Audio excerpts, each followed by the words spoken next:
प्रश्न को ध्यान से पढ़िएगा। प्रश्न क्या है, पढ़िए, पढ़ते हैं पहले कि निम्नलिखित में से कौन सा विकल्प जो है असत्य है, आप सभी को बताना है। पहला है छत्तीसगढ़ की रियासतों का 1 जनवरी 1948 तक भारत संघ में विलय हो चुका था। दूसरा है रियासतों का विलय का नेतृत्व सरदार वल्लभ भाई पटेल ने किया था। तीसरा विकल्प है छत्तीसगढ़ काउंसिल ऑफ एक्शन के अध्यक्ष ठाकुर प्यारेलाल सिंह थे। और चौथा विकल्प है भारत संघ में विलय की पहली स्वीकृति खैरागढ़ और अंतिम रूप से स्वीकृति बस्तर रियासत ने दी थी। ये चारों विकल्प में से कौन सा विकल्प जो है असत्य है, आप सभी को पकड़ना है। अगर आपने अच्छे से तैयारी किया होगा तो इसको आप आसानी से आंसर दे पाएंगे। इसका सही आंसर है option number D. Option number D जो है ये असत्य है, क्योंकि जो भारत संघ में विलय के लिए जब स्वीकृति प्रदान की गई थी तो सबसे पहला जो रियासत था वो खैरागढ़ रियासत था, ये बिल्कुल सही है। लेकिन जो सबसे लास्ट में जिस रियासत ने स्वीकृति प्रदान की थी वो बस्तर नहीं था, राइट। तो बस्तर नहीं था तो कौन था भाई, तो याद रखिएगा बस्तर के जगह जशपुर, जो जशपुर रियासत था ये तैयार ही नहीं था कि भारत संघ में विलय हो सके। और सबसे लास्ट में जाके इन्होंने भारत संघ में विलय के लिए जो हस्ताक्षर हुआ था विलय पत्र पर, इस पर इन्होंने किया था। ठीक है, याद रखिएगा। डेट भी आप याद रख सकते हैं 1 सितंबर 1947। ठीक है, 1 सितंबर 1947। ठीक है, याद रखिएगा। हाँ, एक भी याद रखिएगा कि जसपुर के उस समय जसपुर रियासत के जो शासक थे उनका नाम था विजय भूषण सिंहदेव। ठीक है, मैं यहाँ पे नाम लिखता हूँ, जरूर याद रखिएगा, ऐसे प्रश्न डायरेक्ट पूछे जा चुके हैं। विजय भूषण सिंहदेव। ठीक है, और हस्ताक्षर एक्चुअली में शासक विजय भूषण सिंहदेव थे, लेकिन उन्होंने हस्ताक्षर नहीं किया था। तो हस्ताक्षर किसने किया था, तो याद रखिएगा, नाम ये भी एग्जाम में पूछा जा चुका है, TCR मेनन। ठीक है, TCR मेनन ने जसपुर रियासत के तरफ से जो विलय पत्र था उस पर हस्ताक्षर किया था। ठीक है, तो इसका आंसर था ऑप्शन नंबर डी। बाकी A, B, C बिल्कुल सही है। ठीक है, रियासतों के विलय के लिए सरदार वल्लभ भाई पटेल ने महत्वपूर्ण भूमिका निभाई थी। केंद्रीय जो प्रतिनिधि था उनकी तरफ से केंद्रीय प्रतिनिधित्व का इन्होंने काम किया था। लेकिन छत्तीसगढ़ के अंदर जो सरदार वल्लभ भाई पटेल का सहयोग देने वाले थे, पंडित रविशंकर शुक्ल भी दिया था, ठाकुर प्यारेलाल सिंह ने भी दिया था। ठीक है, तो ये पूरा बाकी फैक्ट जो है इंपॉर्टेंट है, याद रखिएगा। चलिए बढ़ते हैं क्वेश्चन नंबर 302। 302 नंबर का प्रश्न है, ध्यान से देखिएगा, आसान प्रश्न है। देखते हैं आपका पढ़ाई अच्छे से हुआ है कि नहीं। वीडियो को पॉज करिए और आंसर देने की कोशिश करिए। बताइए कि 15 दिसंबर 1947 को राजाओं का एक ऐतिहासिक बैठक का आयोजन किया गया था। यह आयोजन जो है कहाँ किया गया था, आपसे ये प्रश्न में पूछा हूं मैं। ठीक है, बताइए। हम सभी को पता है कि 14 जो रियासतें थी छत्तीसगढ़ के अंदर, इन 14 रियासतों का 15 दिसंबर 1947 को एक ऐतिहासिक बैठक हुआ।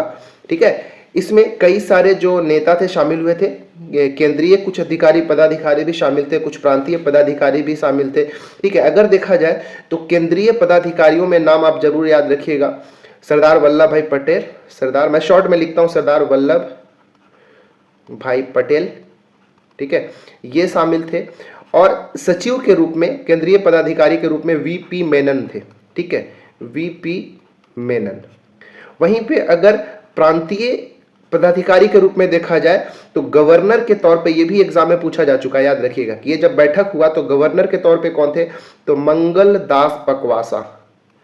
ठीक है, कौन थे, मंगल दास पकवासा।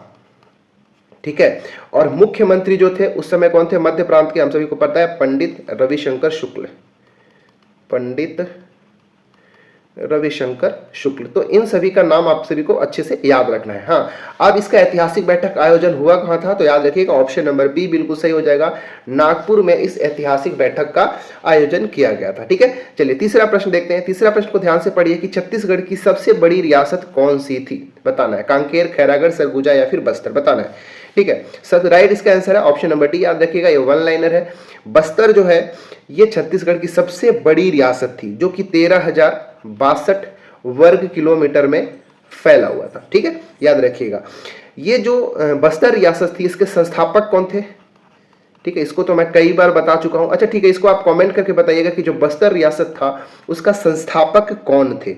और ये बस्तर जो रियासत के जो शासक थे वो काकतीय वंश से संबंध रखते थे। अब आप सभी को कमेंट करना है कि बस्तर रियासत का संस्थापक कौन था। एक चीज याद रखिएगा कि जब भारत संघ में विलय पत्र पर हस्ताक्षर हो रहा था तो बस्तर रियासत से जो शासक थे, हस्ताक्षर करने वाले थे, उनका नाम था प्रवीर चंद्र भंजदेव।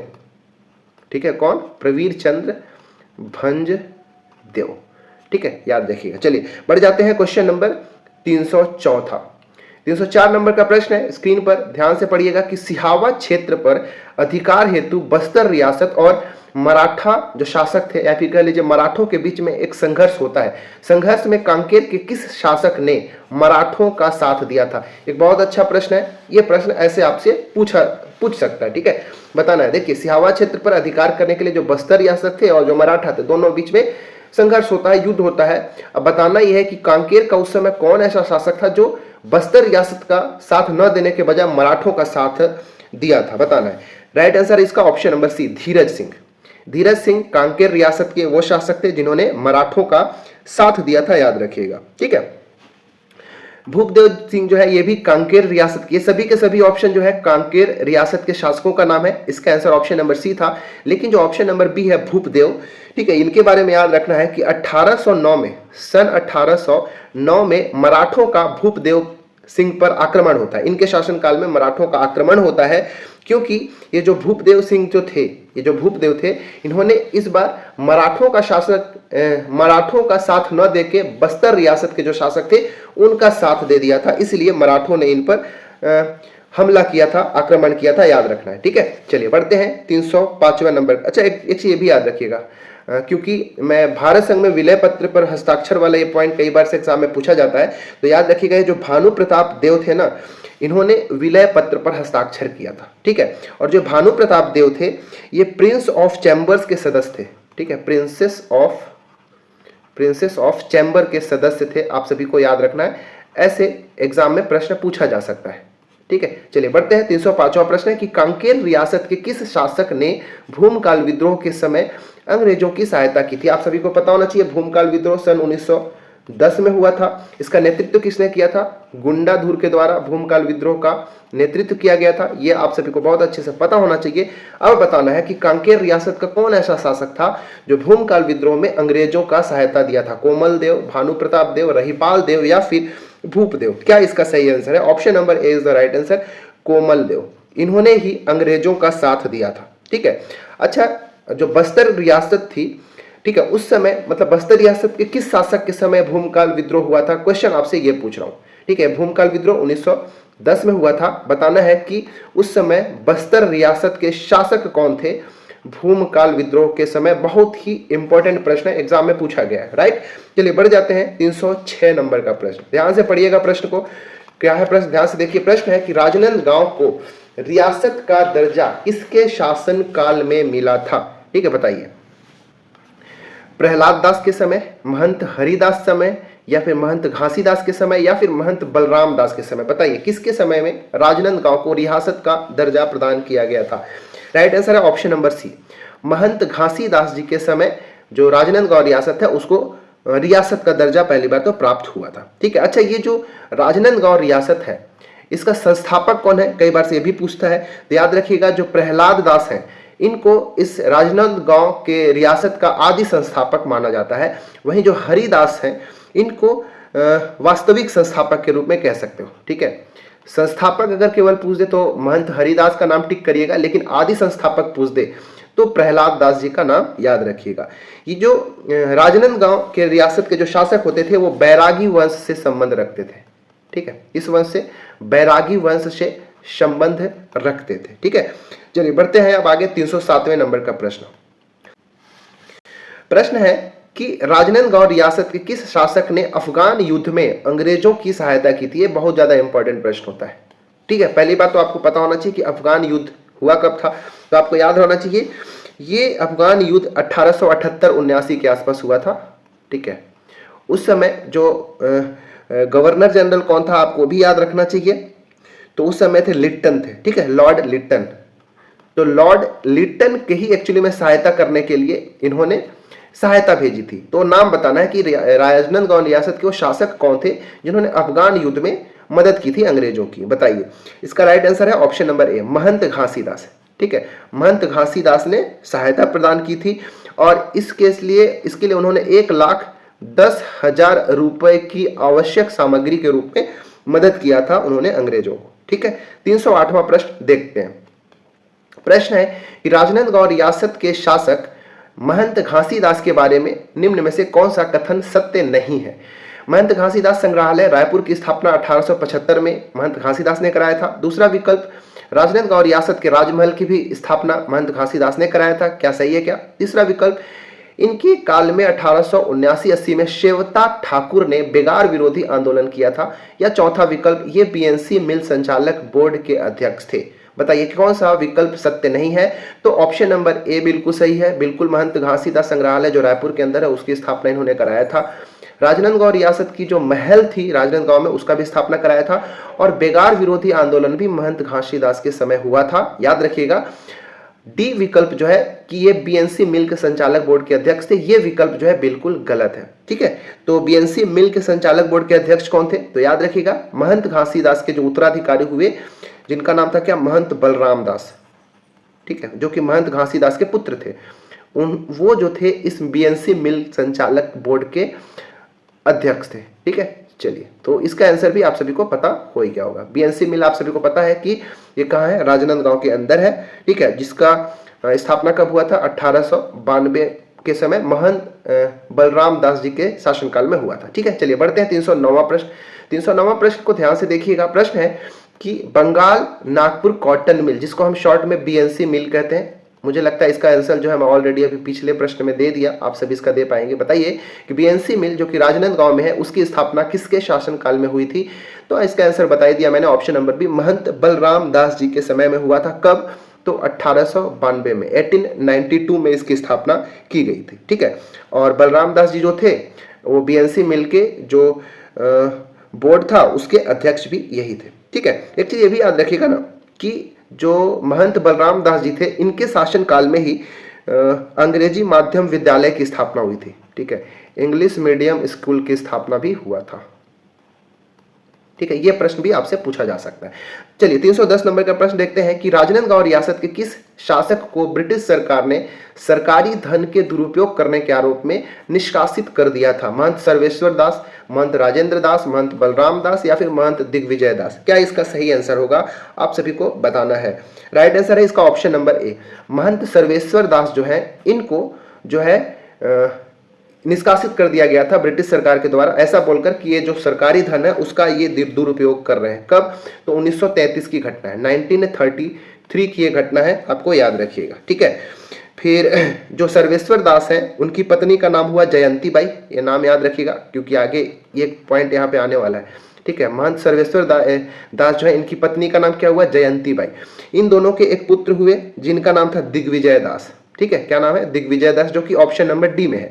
और ये दिग्विजय दास जो है क्योंकि उस समय अल्प आयु थे इसलिए जो विलय पत्र पर, भारत संघ में जो विलय पत्र पर हस्ताक्षर करना था उसमें महंत दिग्विजय दास की जगह जयंती बाई जी ने हस्ताक्षर किया था। ठीक है, याद रखिएगा। चलिए बढ़ते हैं क्वेश्चन नंबर 311। प्रश्न है कि खैरागढ़ रियासत के बारे में विचार करें। इस रियासत के संस्थापक लक्ष्मी निधि राय थे। दूसरा कथन है खैरागढ़ रियासत की प्रारंभिक राजधानी खोलवा थी। तीसरा कथन मराठा शासकों को सर्वाधिक टकोली खैरागढ़ रियासत से ही मिलता था। चौथा है कि भारत संघ में विलय पत्र पर हस्ताक्षर करने वाले शासक लाल बहादुर सिंह थे। और पांचवा, खैरागढ़ रियासत के शासक नाग वंश से संबंध रखते थे। अब बताना है पांचों विकल्प, पांचों कथनों को बहुत ध्यान से पढ़ना है आपको और फिर इसका आंसर देना है कि क्या सही आंसर होगा। तो याद रखिएगा इसमें 1, 2, 3 और 5 ये जो है बिल्कुल सही है। चौथा विकल्प जो है ये सही नहीं है, ये चौथा कथन गलत है। ठीक है, इस प्रकार हमारा ऑप्शन नंबर सी सही होगा। 1, 2, 3, 5 सत्य है।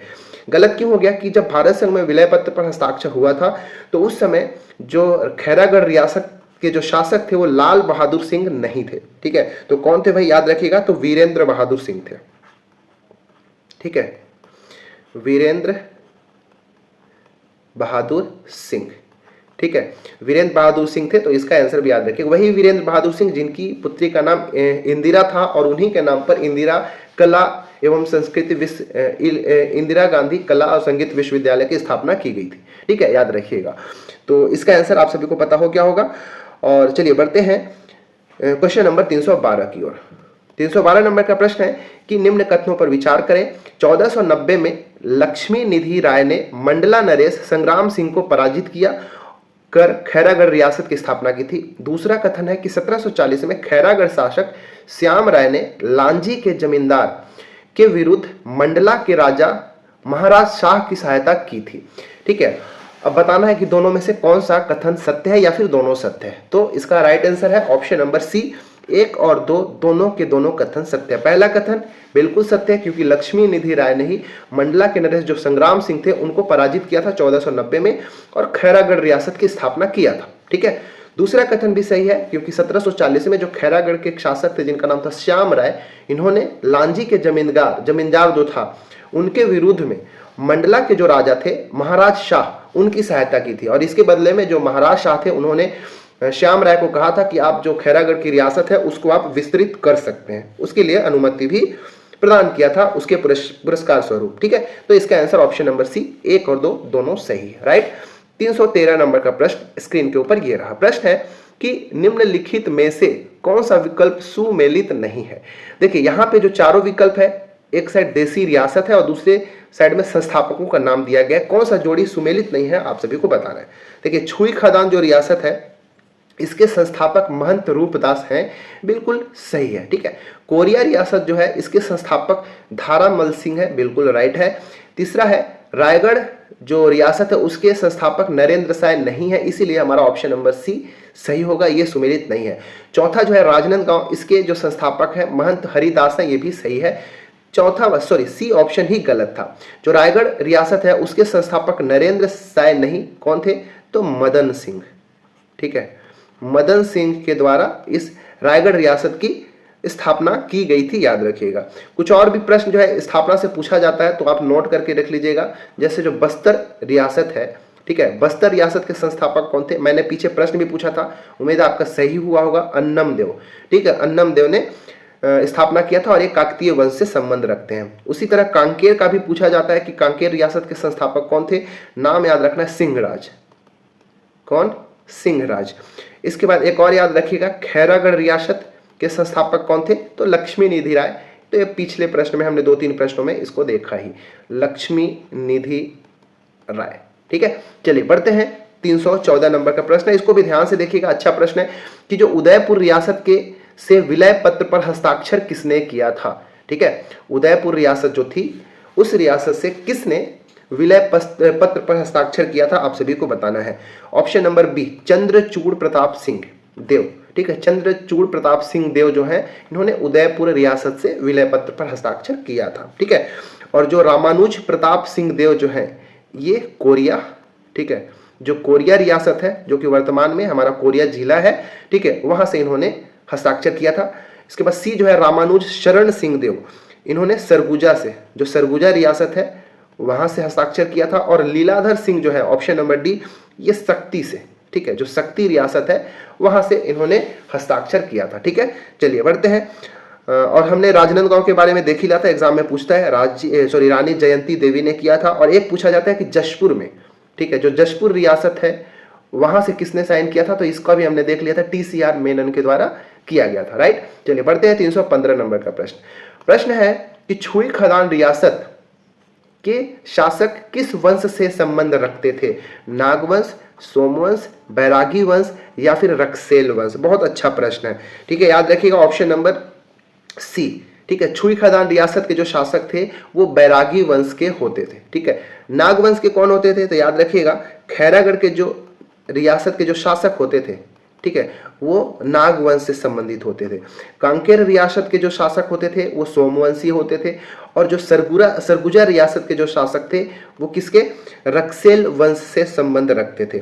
और बाकी जो कवर्धा है, ठीक है, कवर्धा रियासत हो गया, रायगढ़ रियासत हो गया, सारंगढ़ और शक्ति, इन चारों जो रियासतें थी यहाँ के जो शासक थे वो राजगोंड वंश से संबंध रखते थे। ठीक है, याद रखिएगा। 16 नंबर का प्रश्न 316 है कि छुई खदान रियासत के किस शासक ने राजधानी कोड़का से छुई खदान ले गया था, बताइए किसने किया था, बताइए। छुई खदान के ऐसे कौन से शासक थे जिन्होंने अपनी प्रारंभिक जो राजधानी कोड़का था वहां से अपनी राजधानी को छुई खदान लेकर चले गए थे। राइट आंसर है ऑप्शन नंबर सी, महंत तुलसीदास। इन्होंने ही अपनी राजधानी को कोड़का से छुई खदान लेकर चला गया था।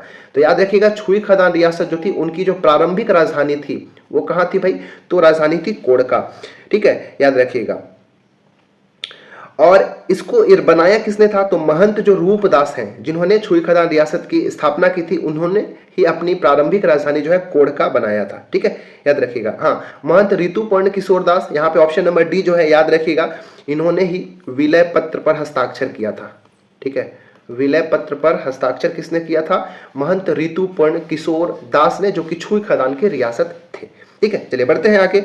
1 जनवरी 1948 को किया था। चलिए 317 नंबर का प्रश्न है, यहाँ ध्यान से पढ़िएगा कि लगान बंदी आंदोलन किस रियासत में और कब हुआ था। वेरी वेरी इंपॉर्टेंट क्वेश्चन, बताइए कि लगान बंदी आंदोलन जो है इसका कब हुआ था और किस रियासत में हुआ था। ठीक है, इसका सही आंसर है ऑप्शन नंबर ए, ये छुई खदान रियासत में हुआ था और 1939 में हुआ था। ठीक है, किसके समय में हुआ था, तो मैं ये भी नाम बता देता हूं, जो महंत ऋतुपर्ण किशोर दास जो है, महंत ऋतुपर्ण किशोर दास, ठीक है, इन्हीं के शासन के समय ये लगान बंदी आंदोलन हुआ था और इन्होंने ही विलय पत्र पर हस्ताक्षर किया था, मैंने पिछले प्रश्न में बताया। ठीक है, ये जो राजनांदगांव में 1879 में बेगार विरोधी आंदोलन हुआ था। ठीक है, ये तो हमने पहले देखा, बेगार विरोधी आंदोलन कब हुआ था, राजनांदगांव में 1879 में हुआ था, महंत घासीदास के समय। ठीक है, महंत घासीदास जी के समय हुआ था। 318 नंबर का प्रश्न है कि कवर्धा महल का डिजाइन किसने बनवाया था। बहुत आसान प्रश्न है, इसका आंसर आपने कई बार जो है पुराने प्रीवियस ईयर क्वेश्चन करते समय देखा होगा। तो 1-2 बार यहाँ से भी प्रश्न पूछा जाता है कि जो कवर्धा महल है उसका डिजाइन किसने बनाया था। राइट आंसर है इसका ऑप्शन नंबर सी, जो धर्मराज सिंह है। ठीक है, इन्होंने ही कवर्धा महल का डिजाइन बनाया था। ठीक है, याद रखिएगा। और विलय पत्र पर हस्ताक्षर भी किसने किया था, विलय पत्र पर हस्ताक्षर भी धर्मराज सिंह ने ही किया था। और ये जो है कवर्धा जो रियासत थी उसके एक शासक थे। ठीक है, याद रखिएगा। अच्छा, जो कवर्धा रियासत है उनके संस्थापक कौन थे भाई, तो महाबली सिंह। ठीक है, कवर्धा रियासत के संस्थापक कौन थे, तो महाबली सिंह थे, याद रखिएगा। राइट, चलिए बढ़ते हैं क्वेश्चन नंबर 319। ध्यान से पढ़िए प्रश्न को कि निम्न में से निम्न कथनों पर विचार करें, इसके बाद आप उचित विकल्प का चयन करें। पहला कि रायगढ़ रियासत की स्थापना राजा मदन सिंह ने किया था। दूसरा विकल्प है कि वायसराय निम्नलिखितों ने राजा चक्रधर सिंह को संगीत सम्राट की उपाधि प्रदान की थी। तीसरा कथन, राजा चक्रधर सिंह को रायगढ़ घराना का प्रवर्तक के रूप में जाना जाता है। चौथा कथन, नर्तक सर्वस्व और तालतोय निधि राजा चक्रधर सिंह की रचनाएं हैं। बताइए कि कौन कौन सा कथन सही है और उसके हिसाब से उचित विकल्प को आप चयन करके बताइए। इसका राइट आंसर है ऑप्शन नंबर ए, कि चारों के चारों जो कथन है 1, 2, 3, 4 सभी सत्य हैं और बिल्कुल बहुत ही बेहतरीन फैक्ट है, इसको आप जरूर याद करके रखिएगा। ठीक है, ठीक है। और ये जो राजा चक्रधर सिंह थे, अगर पूछेगा कि किस वाद्य यंत्र के वादन करते थे, तो तबला के एक निपुण वादक थे। ठीक है, तबला वाद्य यंत्र के एक निपुण वादक थे। और चक्रधर सिंह जो थे, इनके गुरु का नाम भी जरूर याद रखिएगा, पूछा जा सकता है, सीताराम। इनके 2 गुरुओं का नाम याद रखना, एक का नाम सीताराम था और दूसरे का नाम था राजा लक्ष्मण सिंह। यहाँ पे मैं लिख देता हूं, राजा लक्ष्मण सिंह। ठीक है, तो ये था हमारा 319 नंबर का प्रश्न। चलिए अब आज का हम वीडियो का आखिरी प्रश्न देख लेते हैं। ध्यान से देखिए, 320वां प्रश्न है कि रायगढ़ रियासत के किस शासक पर कुशासन का आरोप लगाकर ब्रिटिश सरकार ने उसे पद से निष्कासित कर दिया गया था। ये भी एक अच्छा प्रश्न है, इससे पहले भी मैंने एक प्रश्न बताया था, उसको भी आप याद रखिएगा। बताइए, दिलीप सिंह, राजा जुआर सिंह, राजा घनश्याम सिंह या फिर भूपदेव सिंह। सही आंसर है इसका ऑप्शन नंबर सी, राजा घनश्याम सिंह जो है, इनको डेट याद रखिएगा 1 फरवरी 1855 को। ठीक है, 1 फरवरी 1855 को रायगढ़ रियासत से उनको निष्कासित कर दिया गया था, ये कहकर कुशासन का आरोप लगाया गया था इन पर। ठीक है, राजा घनश्याम सिंह के ऊपर। ठीक है, अच्छा, जो ये दिलीप सिंह जो है ना, इनको रायगढ़ रियासत के प्रथम जमींदार के रूप में जाना जाता है। ठीक है, रायगढ़ रियासत के प्रथम जमींदार कौन थे पूछ दे तो दिलीप सिंह याद रखिएगा। ठीक है, अच्छा, ये जो भूपदेव सिंह है, इनके बारे में याद रखिएगा, ब्रिटिश सरकार ने इनको राजा बहादुर की उपाधि दी थी। किसकी उपाधि, राजा बहादुर की उपाधि भूपदेव सिंह को दिया गया था ब्रिटिश सरकार के द्वारा।